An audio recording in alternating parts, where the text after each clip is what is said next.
We all have a voice in our heads. It's the storyteller, the running narrator spinning the fragile threads of our traumas, our triumphs, and every passing thought into a neat package that we claim as ours. Modern neuroscience and predictive processing models reveal that this I isn't a physical entity sitting behind your eyes. It is a simulation, actively maintained by the brain's default mode network to convince a biological organism that it is a separate, localized center. Long before we had fMRI machines, an ancient tradition known as Atma Vichara, or self-inquiry, was designed to slice through this exact simulation. The core tool of this path is a fierce process of negation called neti neti, a Sanskrit phrase that translates to not this, not this.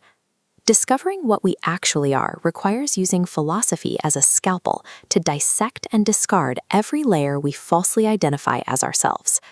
The descent begins by acknowledging our most obvious layer, the food body.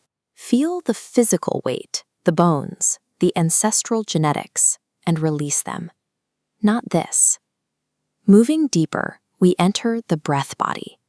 Here, piezoelectric tides move through the fascia, and interstitial fluid dances alongside a faint biophotonic glow of cells. This coherent bioelectric information is living and active, yet it can still be mapped and measured. The logic of inquiry is strict. If you can witness these physical and energetic layers, they are objects of your awareness. They cannot be the ultimate witness itself. To push into the core of identity, we apply neti neti to our vital life forces. Moving inward to the intellectual layer, the default mode network flares up, urgently trying to convince the biological organism it stands apart from the rest of the universe. Here, the inquiry demands a specific, targeted question. To whom does this thought come? This question targets the very architecture of thought. If, as models like orchestrated objective reduction suggest, consciousness interacts with the brain via quantum computations in microtubules, then the act of looking for the I functions as a quantum measurement, collapsing the wave function of the simulated self. This animation shows the neurological reality. Sustained self-inquiry measurably attenuates the brain's default mode network, while simultaneously increasing synchronized gamma band coherence across regions tied to global awareness. This synchronized coherence is physical evidence that the brain can be trained to stop simulating a localized center. Asking, "Who am I?" operates as a switch that physically dismantles the neurological architecture of the ego. Eventually, the inquiry arrives at the most subtle sheath, the bliss body, a layer characterized by deep satiety and prior-to-breath stillness. But this presents a final trap. Clinging to that profound bliss turns it into just another object of the mind, tightening a final knot at the root of the heart. To break through, the question must evolve. You have to abandon asking, "Who am I?" The ultimate inquiry becomes, what is the aware space in which the question itself appears? True realization requires sacrificing the highest spiritual states to uncover the uncaused, objectless space beneath them. This photograph shows physicist Roger Penrose, who helped map microtubule quantum computations in the brain. But in deep silence, it becomes clear those computations are not generating consciousness.